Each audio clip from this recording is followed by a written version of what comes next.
Hello guys, welcome back to our YouTube channel study with Anjali. आज हम BA part 1 political science paper first राजनीतिक सिद्धांत का बहुत इंपॉर्टेंट टॉपिक डिस्कस करेंगे, दबाव समूह, जिसे इंग्लिश में प्रेशर ग्रुप कहा जाता है।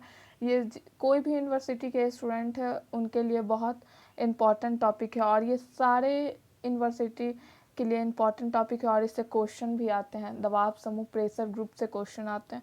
तो दबाव समूह को ही हित समूह कहा जाता है। बहुत सारे बच्चे लोग कंफ्यूज हो जाते हैं कि हित समूह किसे कहते हैं। तो हित समूह और दबाव समूह दोनों सेम है, बस जहाँ पे आप जब पॉइंट लिखिएगा तो जहाँ पे आप दबाव समूह लिखिएगा वहाँ पे दबाव समूह के स्थान पे हित समूह लिख दीजिएगा और कुछ नहीं। चलिए अब आगे देखते हैं कि दबाव समूह किसे कहते हैं।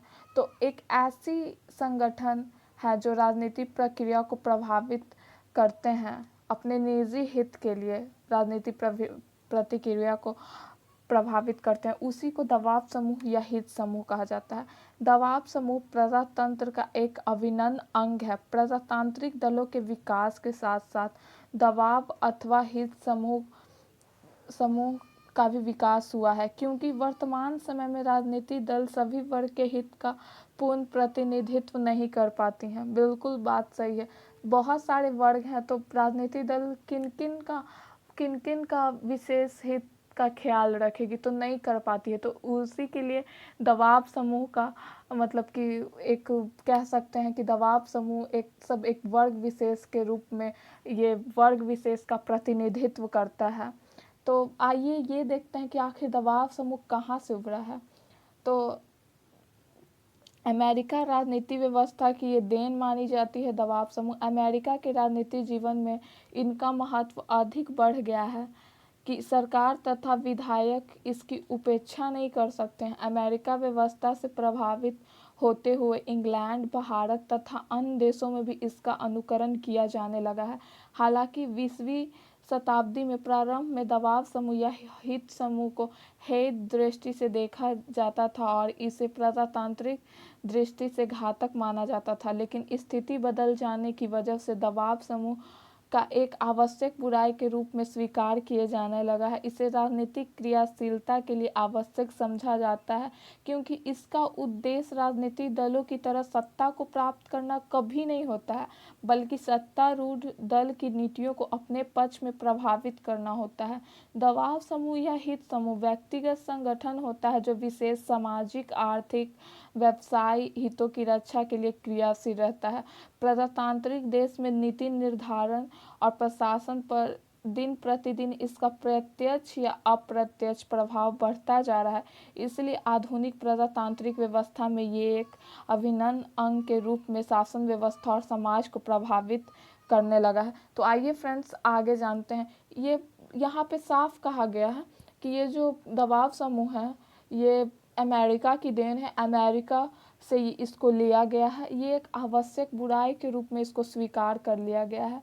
ये प्रजातंत्र लोकतांत्रिक सरकार में ये बहुत इम्पॉर्टेंट रोल प्ले करता है। दबाव समूह ये लोगों के हित का ख्याल रखता है, उसके लिए वो कह सकते हैं कि स्ट्राइक ये सब करता है। तो आइए आगे देखते हैं इसके बारे में।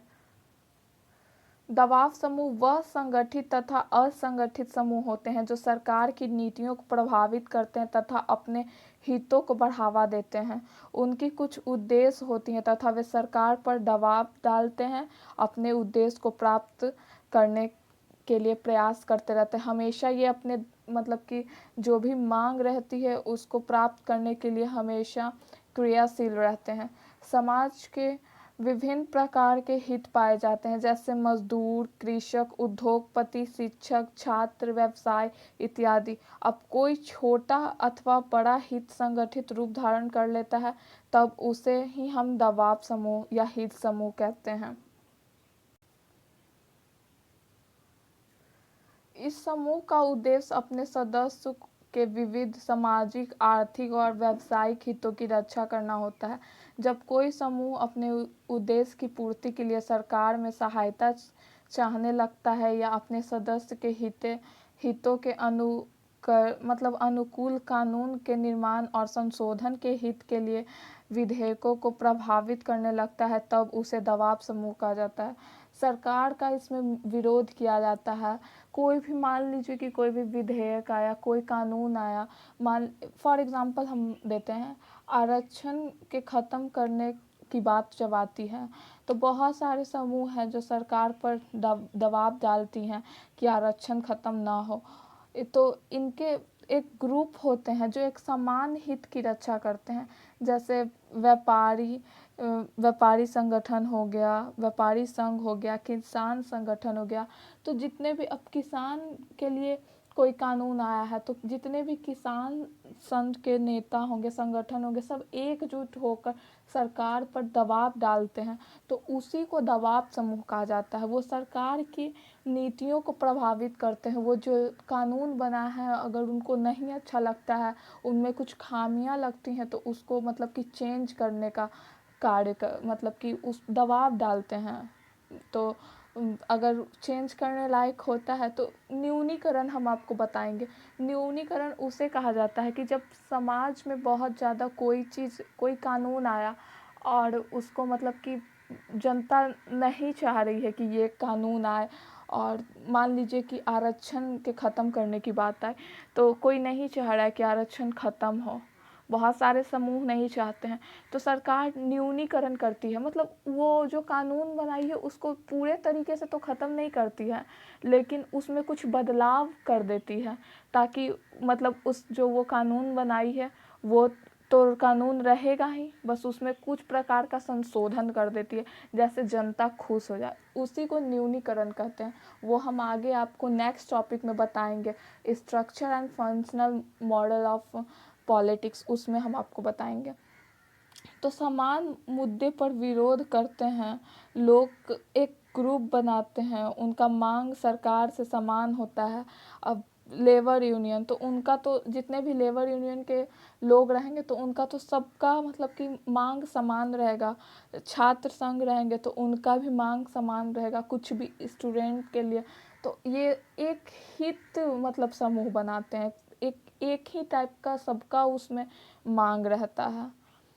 छात्र संघ, देखिए, ये प्रत्यक्ष रूप से कभी चुनाव नहीं लड़ते हैं बल्कि अपने प्रभाव से सत्ता को नियंत्रण में रखते हैं। ये सीधे रूप से राजनीतिक सत्ता पर नियंत्रित नहीं रखते हैं।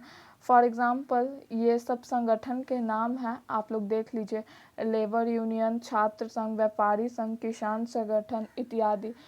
छात्र संघ, अब आप बोलिएगा कि यहाँ पे लिखा हुआ है कि ये प्रत्यक्ष रूप से चुनाव नहीं लड़ते हैं बल्कि अपने प्रभाव से सत्ता को नियंत्रण में रखते हैं, लेकिन छात्र संघ कॉलेज में चुनाव लड़ते हैं पर एमपी एमएलए का चुनाव नहीं लड़ते।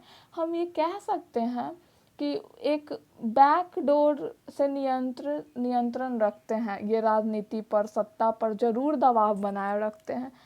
और व्यापार, मान लीजिए कि व्यापारी को दिक्कत आती है तो आपस में मिलकर दबाव, मतलब कि उनका एक संगठन होता है, वो आपस में एकजुट हो जाते हैं और सरकार पे दबाव डालते हैं। सरकार और सत्ता पर दबाव डालती है जिससे सीधे रूप से नियंत्रण तो नहीं करती है, लेकिन अभी मैंने बताया कि ये बैक डोर से ज़रूर नियंत्रण रखती है।